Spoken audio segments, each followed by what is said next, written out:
അപ്പം ഞാനൊക്കെ old school സ്റ്റുഡൻ്റാണ്. Naseer സാറിൻ്റെ സ്കൂളിൽ നിന്ന് വന്ന ആളാണ്. അതെ. അദ്ദേഹത്തിൻ്റെയൊക്കെ രീതി എന്ന് പറയുമ്പോൾ നമ്മൾ ഇന്നും മറക്കാൻ പറ്റില്ല. ഓരോരോ മനുഷ്യരോട് അദ്ദേഹം പെരുമാറുന്ന രീതിയും. അന്നൊക്കെ ഈ കാർവാൻ സെറ്റപ്പ് ഒന്നും ഇല്ല. എല്ലാവരും ഒരുമിച്ചിരിക്കും, ഒരുമിച്ച് കഴിക്കും. ആ ഒരു ഒരു ഒരു വളരെ സഹോദര്യ ബന്ധങ്ങൾ, ഒരു ഫാമിലി പോലെയായിരുന്നു. ഇന്ന് അതല്ല, ഒരു ഷോട്ട് കഴിഞ്ഞ് നേരെ കയറി കാർവാനകത്ത് കയറിയിരിക്കുക. ഒരു കണക്കിന് നല്ലതുമാണ്, കാര്യം പ്രൈവസി ഉണ്ട്. ആരോ പറഞ്ഞു കേട്ടിട്ടുണ്ട്, നസീർ സാറ് നമ്മുടെ കൂടെ തന്നെ വന്നിരുന്ന് ഭക്ഷണം കഴിക്കുകയും 100% കഴിക്കുക മാത്രമല്ല, തലയോടുകയും നമ്മളോട് അത്രയും സ്നേഹമായിട്ട് പെരുമാറുക. അതുകൊണ്ടാണ് ഒരിക്കൽ എൻ്റെ വായിൽ നിന്ന് ചില തെറ്റായ കാര്യങ്ങൾ വന്നു പോയിട്ടുണ്ട്. അത് മീഡിയയിൽ ഭയങ്കര വൈറലായി. ഒരിക്കൽ ടിനി ടോം എന്തോ കയറി നസീർ സാറിനെ കുറിച്ച് പറഞ്ഞു. അതെനിക്ക് തീരെ സഹിച്ചില്ല. അപ്പം ഞാൻ കുറച്ച് കൂടുതൽ തന്നെ ടിനിയോട് പറഞ്ഞുപോയി. പിന്നെ എനിക്കത് തോന്നി, വേണ്ടായിരുന്നു എന്ന് തോന്നി. ഞാൻ ടിനിയോട് മാപ്പ് ചോദിച്ചിട്ടുണ്ട്. പക്ഷെ ഞാൻ ഒരാളെയും ഹേർട്ട് ചെയ്യാൻ ഇഷ്ടപ്പെടുന്നില്ല. ചില സമയത്ത് നമ്മുടെ കയ്യിൽ നിന്ന് അങ്ങ് വിട്ടുപോകും, ചില സമയത്ത് വിട്ടുപോകും.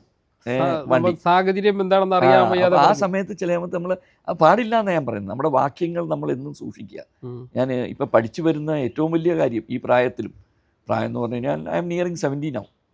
അല്ല, തെറ്റ് പറ്റിയ ക്ഷമ ചോദിക്കുന്ന ഒരു ആളിൻ്റെ ഒരു പേഴ്സണാലിറ്റി. അപ്പം ക്ഷമ ചോദിക്കുക. നമ്മളെല്ലാവരും മനുഷ്യരാണ്, തെറ്റുകൾ സംഭവിക്കാത്ത ആരുമില്ല. സംഭവിച്ചു കഴിഞ്ഞാൽ നമ്മൾ ഈഗോ പാടില്ല. നമുക്ക് സ്വയം തോന്നി നമ്മൾ തെറ്റുകാരനാണെന്ന് തോന്നിയാൽ ക്ഷമ ചോദിക്കുക. അത്രേ നമുക്ക് ചെയ്യാൻ പറ്റുള്ളൂ, വേറെ ഒന്നുമില്ല. അപ്പം ഞാൻ എപ്പോഴും പറയുന്നത്, നമ്മളോടൊരാൾ എന്തെങ്കിലും തെറ്റ് കാണിച്ചു, അയാൾ വന്ന് ക്ഷമ ചോദിച്ചാൽ നമ്മളത് ക്ഷമിച്ചു കൊടുക്കണം. ഇല്ലയെന്നുണ്ടെങ്കിൽ നമുക്ക് ദൈവം തമ്പുരാനോട് ക്ഷമ ചോദിക്കാനുള്ള അർഹത ഉണ്ടാവില്ല.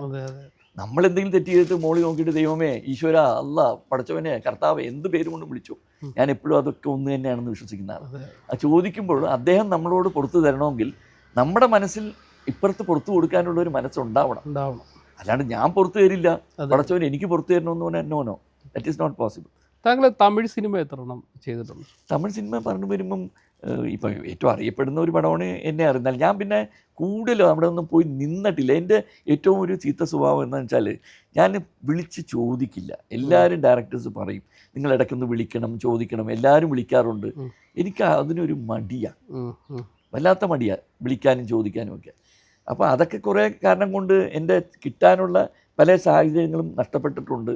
പിന്നെ ഞാൻ എൻ്റെ ഈ ഔട്ട് സ്പോക്കൺ നേച്ചർ എന്നെ കുറച്ച് അതിൽ നിന്നും തടഞ്ഞു നിർത്തിയിട്ടുണ്ട്. ആരെയും ഇങ്ങനെ സോപ്പിടാനോ പൂഴ്ത്തി പറയാനോ അങ്ങനെ ഒന്നും പോവില്ല. അങ്ങനെയുള്ള സ്വഭാവ രീതിയല്ല. എന്ത് ചെയ്യാൻ പറ്റും? എന്തായാലും താങ്കൾ അഭിനയിച്ച തമിഴ് സിനിമ എന്നെ അറിന്താൽ, അതിൻ്റെ ക്രൂ മെമ്പേഴ്സൊക്കെ എങ്ങനെയായിരുന്നു? ഗംഭീരം. ഞാൻ അതുകൊണ്ട് എപ്പോഴും ഞാൻ പറയുമല്ലോ, തമിഴ് ഇൻഡസ്ട്രി നമ്മൾ ചില കാര്യങ്ങൾ കണ്ടു പഠിക്കണം. വിനയം. ഇപ്പോൾ രജനി സാറാണെങ്കിലും അജിത് സാറാണെങ്കിലും സൂര്യയാണെങ്കിലും കമൽ സാറാണെങ്കിലും ഇവരൊക്കെ എന്താ അവരെ വിനയം ഒക്കെ, മനുഷ്യരോട് പെരുമാറുന്ന രീതി. പിന്നെ മനുഷ്യരും വളരെ നല്ല സത്യസന്ധന്മാരാണ്. അപ്പോൾ എനിക്ക് ആദ്യം സുനേന എന്ന് പറഞ്ഞൊരു റെഡിമെയ്ഡ് ഷോപ്പ് ഉണ്ടായിരുന്നു. ഞാൻ സിനിമയുടെ ഒപ്പം ബിസിനസ്സും കൊണ്ട് നടന്ന ആളാണ്. കാരണം നമുക്ക് ഫുൾ ടൈം സിനിമ എന്ന് പറഞ്ഞാൽ ആ കാലത്തൊന്നും കിട്ടില്ലായിരുന്നു. ജീവിക്കാൻ പൈസ വേണ്ടേ. കല്യാണം കഴിഞ്ഞ് കുട്ടികളായി, പിന്നെ അങ്ങോട്ടേക്ക് പോകണ്ടേ. അപ്പം ഒരു ബിസിനസ് നടത്തിയിരുന്നു സുനേന എന്ന് പറഞ്ഞാൽ. അന്ന് ഏറ്റവും അറിയപ്പെടുന്ന ഷോപ്പായിരുന്നു റെഡിമെയ്ഡ്. അന്ന് ആ കാലഘട്ടത്തിൽ ജീൻസൊക്കെ ഇൻട്രൊഡ്യൂസ് ചെയ്യുന്ന ആളാണ് കേരളത്തിൽ. ചുമ്മാ പറയല്ല കേട്ടോ, സത്യസന്ധമായ കാര്യമാണ്. അന്നൊക്കെ മമ്മൂക്കയൊക്കെ നമ്മുടെ റെഗുലർ കസ്റ്റമർ ആയിരുന്നു. മമ്മൂക്ക ഒരു ലാംബട്ട സ്കൂട്ടറിലാണ് വരുന്നത്. I am talking about 85, 90s. ഇന്ന് മമ്മൂക്ക സിനിമ ഇൻഡസ്ട്രിയിൽ ചക്രവർത്തിയാണ്. അന്ന് ആ കാലഘട്ടത്തിൽ മമ്മൂക്കയും ലാലും ബാലേന്ദ്ര മേനോനും ലാലു അലക്സും എല്ലാവരും നമ്മുടെ കസ്റ്റമേഴ്സ് ആയിരുന്നു ഈ സുനേനയിൽ. ഏറ്റവും ലേറ്റസ്റ്റ് റെഡിമെയ്ഡ് അവിടെയായിരുന്നു ഉണ്ടായിരുന്നു. അന്നും ഈ ബിസിനസ് ഉണ്ടായിരുന്നെങ്കിലും അതിൻ്റെ കൂടെ സിനിമയും കൊണ്ട് നടക്കുമായിരുന്നു. അന്ന് ആ ബിസിനസ്സും വെച്ചുകൊണ്ടാണ് ജോഷി സാറിൻ്റെ സിനിമ തന്ത്രം മംഗലാപുരത്ത്. അതിൻ്റെ പിന്നിൽ എന്ന് വെച്ചാൽ, ഞാൻ പനമ്പിള്ളേരുടെ ഒരു വീട് പണിതിരുന്നു. ആ വീട് പിന്നെ ഞാൻ ജോഷി സാറിനാണ് വിറ്റ്. ഇപ്പോഴും ജോഷി സാറിന് ആ വീട്ടിൽ തന്നെ താമസിക്കുന്നു. അപ്പം അന്ന് ആ സിനിമ തന്ത്രം സെൻട്രൽ പിക്ചേഴ്സിൻ്റെ അവിടെ പോയി ചെയ്ത് ഞാൻ. അതിനകത്ത് മമ്മൂക്ക, ഉർവശി, രതീഷ്, കുഞ്ചൻ. അപ്പോൾ നമ്മളൊരു നല്ല ഒരു ജോളി ഇതായിരുന്നു. രതീഷും ഞാനും കുഞ്ചനും നല്ല അടിച്ചു പൊളിച്ച് അവിടെ ഉണ്ടായിരുന്ന ദിവസങ്ങൾ ഒന്നും മറക്കാൻ പറ്റില്ല.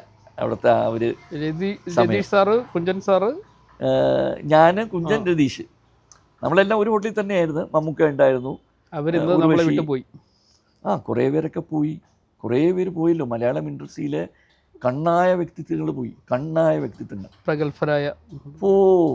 എവിടെ ഇനി അടുത്ത ഒരു കുതിരവട്ടം പപ്പുവിനെ കിട്ടുമോ? ഇല്ല. ഒരു മുരളി സാറിനെ കിട്ടില്ല. മുരളി സാറിനെ കിട്ടുമോ? ഇല്ല. നമ്മുടെ ഒടുവിൽ ഉണ്ണകൃഷ്ണനെ കിട്ടുമോ? ഇല്ല. ഇന്നസെന്റ് ഏട്ടനെ കിട്ടുമോ? ഇല്ല.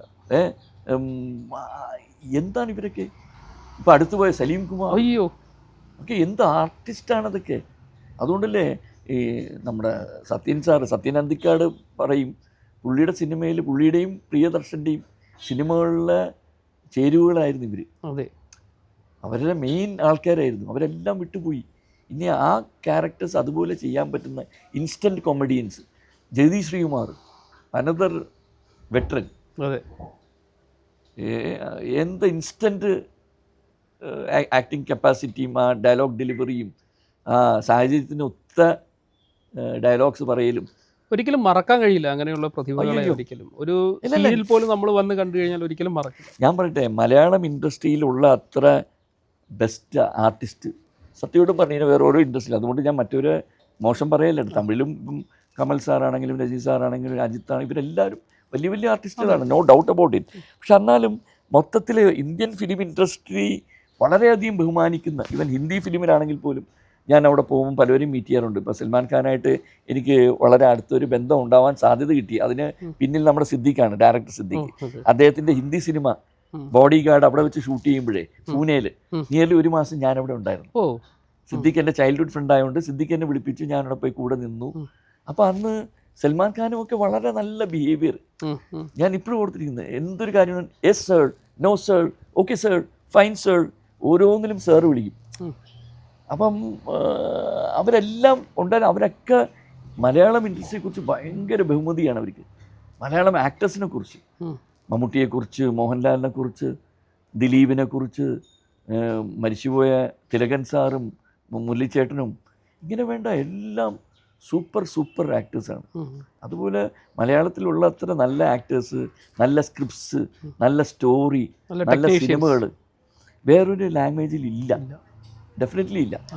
അപ്പോൾ അതുകൊണ്ടൊക്കെ മലയാളം ഇൻഡസ്ട്രിയെ ഭയങ്കരമായിട്ടുള്ള ബഹുമാനം മറ്റുള്ള സ്റ്റേറ്റിൽ നിന്ന് കിട്ടുന്നുണ്ട്. ഓക്കെ, താങ്കളുടെ സിനിമാ ജീവിതത്തിൽ പണ്ട് മുതലേ താങ്കൾ ഈ സിനിമാ ഫീൽഡിൽ നിൽക്കുന്നതും ഇപ്പോഴത്തെ യുവതലമുറകളുടെ സിനിമയുമായി തമ്മിൽ താരതമ്യം ചെയ്താൽ എന്താണ് വ്യത്യാസം താങ്കളുടെ അഭിപ്രായത്തിൽ?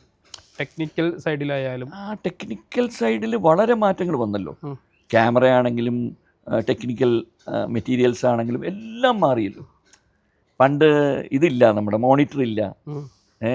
പണ്ടുള്ളത് നമുക്ക് ഷൂട്ട് ചെയ്താൽ ഉടനടി കണ്ട് ഇമ്പ്രൂവ് ചെയ്യാനോ ചേഞ്ച് ചെയ്യാനോ ഡയറക്ടറിനോ ടെക്നിക്കൽ ടീമിനോ ആക്ടറിനോ പറ്റില്ല. അന്നെന്ന് പറയുമ്പോൾ നമ്മൾ ക്യാമറ ഓൺ എന്ന് പറയുമ്പം മിക്കവരൊക്കെ മൂത്രമൊഴിക്കും ഇവിടെ. കാര്യം വെച്ചാൽ ആ ഒരു ശബ്ദമുണ്ട്, ഫിലിം ഓടണ. ഈ ഫിലിമിൻ്റെ ആ ഓടുന്ന ശബ്ദം കേൾക്കുമ്പം തന്നെ ഇവിടെ ആള് ഒരുവിധമാവും. ഇല്ല, ഉള്ള ഫാക്റ്റാണ്. പക്ഷെ ടെൻഷൻ എന്താണെന്നറിയോ, ഇത് ചെയ്ത് ഇത് അവിടെ പോയി പ്രസാദ് സ്റ്റുഡിയോയിൽ എവിടെയാണെന്ന് വെച്ചാൽ അവിടെ പോയി വാഷ് ചെയ്ത് കഴുകി സാധനം തിരിച്ചു കൊണ്ടുവന്ന് നെഗറ്റീവ് കഴിഞ്ഞ് ഈ പുറത്ത് വരുമ്പോഴാണ് ഇത് എന്താ സംഭവം എന്നറിയാൻ പറ്റുന്നത്. അതുവരെ ആർക്കും ഒന്നും അറിയില്ല. എന്നിട്ടും അക്കാലത്ത് ഒരു മാസം 3-4 സിനിമകൾ വരുന്നുണ്ടായിരുന്നു. അന്നൊക്കെ തമാശ എന്ന് പറയുമ്പോൾ ഒരാൾ ഒരു റീടേക്ക്, ഇന്നിപ്പോൾ റീടേക്കൊക്കെ വന്നാൽ ഇപ്പോഴത്തെ വലിയ വലിയ ആക്ടേഴ്സ് തന്നെ 10-18 റീടേക്ക് ചെയ്യുന്നുണ്ട്. അന്നൊക്കെ ഒരു 5-6 റീടേക്ക് വരുമ്പം തന്നെ അവിടെ ഡയറക്ടറെ കൊണ്ട് ചൂടാവും. ഇവന് ഉച്ചയ്ക്ക് ചോറ് കൊടുക്കരുത്, അവൻ ഫിലിം കുറേ തിന്നാണെന്ന് പറയും. കുറേ ഫിലിം തിന്ന് ചോറ് കൊടുക്കണ്ടെന്ന് പറയും. അപ്പോൾ അന്നത്തെ കാലഘട്ടം ഞാൻ പറഞ്ഞു. അതുപോലെ കാരവാൻ ഇല്ല, എല്ലാവരും ഒത്തൊരുമ, അങ്ങനെയുള്ള ഒരു എന്താ പറയുക. അത് മാത്രമല്ല, അന്ന് പ്രൊഡ്യൂസറിന് ഭയങ്കര സ്ഥാനമാനം ഉണ്ടായിരുന്നു. ഒരു പ്രൊഡ്യൂസറായിരുന്നു എല്ലാം. ഒരു പ്രൊഡ്യൂസർ വന്നാൽ അദ്ദേഹമാണ് ഒരു സിനിമ മുന്നോട്ട് കൊണ്ടുവന്നത്. ആര് വേണം, ആര് അഭിനയിക്കണം, ആര് ടെക്നിക്കൽ ടീം വേണം, ഇന്നത് മാറി. ഇന്നത് മാറി. ഇന്ന് വലിയ വലിയ സ്റ്റാർസാണ് അത് തീരുമാനിക്കുന്നത്. അവരുടെ കയ്യിലാണ് മൊത്തം ഇൻഡസ്ട്രി ഇരിക്കുന്നത്. അപ്പോൾ അവരോട് നമ്മൾ നന്നായിട്ട് നിന്നില്ലെങ്കിൽ നമുക്ക് സാഹചര്യങ്ങൾ നഷ്ടപ്പെടും. അങ്ങനെ സാഹചര്യങ്ങൾ നഷ്ടപ്പെട്ട ഒരാൾ തന്നെയാണ് ഞാൻ. അത് എടുത്തു പറയുന്നതിൽ യാതൊരു സംശയമില്ല. പിന്നെ താങ്കളുടെ ഈ ഓപ്പൺ ശൈലിയിലുള്ള ഓപ്പൺ ശൈലിയിലുള്ള ശബ്ദം, ഈ ഇരിപ്പ്, ഇങ്ങനെ ഇരിക്കാൻ പാടില്ല. ഇങ്ങനെ ഇരുന്നാൽ അവൻ ജാടയാണ്. ഇങ്ങനെ ഇരിക്കുക, ഇങ്ങനെ ഇരിക്കുക, അതറിയില്ല. എങ്ങനെ ഇരുന്നാലും മനുഷ്യൻ്റെ വിനയം ഉള്ളിൽ നിന്നാണ് വരുന്നത്, ഷോ കൊണ്ടല്ല. അങ്ങനെ ബിലീവ് ചെയ്യുന്നതാണ് ഞാൻ. I feel comfortable to sit like this, I am sitting like that. ഇങ്ങനെയാണ് കംഫർട്ടെങ്കിൽ ഇങ്ങനെ ഇരിക്കാം. ഉം. ഇരിപ്പിനും നടപ്പിനും സംസാര രീതിക്കും നമ്മൾ ചിലപ്പോൾ ഞാൻ ഷൂട്ടിങ്ങിന് പോകുമ്പോൾ എൻ്റെ വീട്ടിൽ നിന്ന് തന്നെ മിക്ക സാധനങ്ങളൊക്കെ ഉണ്ടാക്കിക്കൊണ്ട് പോകും. ഉം. അതിപ്പം സൂപ്പർ സ്റ്റാർസൊക്കെ അങ്ങനെ കൊണ്ടുവരാറുണ്ട്. അതെ. നമ്മൾ സൂപ്പർ സ്റ്റാറൊന്നുമില്ല, ആരുമില്ല. എങ്കിലും നമ്മുടെ ശരീരം സൂക്ഷിക്കാൻ ഹോട്ടൽ ഫുഡ് അല്ലെങ്കിൽ മെസ് ഫുഡ് വേണ്ട എന്നുള്ള രീതിയിൽ കുറേ നമ്മൾ അവിടെ കൊണ്ടുപോയി നമ്മൾ കാറിൽ നിന്ന് കഴിക്കുമ്പോൾ ചില സമയത്ത് ചിലവർക്ക് അത് ഇഷ്ടപ്പെടാത്തുണ്ട്. അതെ അതെ. അവൻ ആരുടെ അപ്പം ഇവനാരും സൂപ്പർ സ്റ്റാറാണ്. അപ്പോൾ അതൊക്കെ നമുക്ക് എന്ത് ചെയ്യാൻ പറ്റും? You cannot help it. ഞാൻ പറയില്ലേ, you have to look after yourself. എനിക്ക് എന്നോട് പ്രിയം ഉണ്ടാവണം, എന്നാലേ മറ്റുള്ളവർക്ക് എന്നോട് പ്രിയം ഉണ്ടാവുള്ളൂ. അതെ, correct. I have to take care of myself അതെ. so that others take care of me.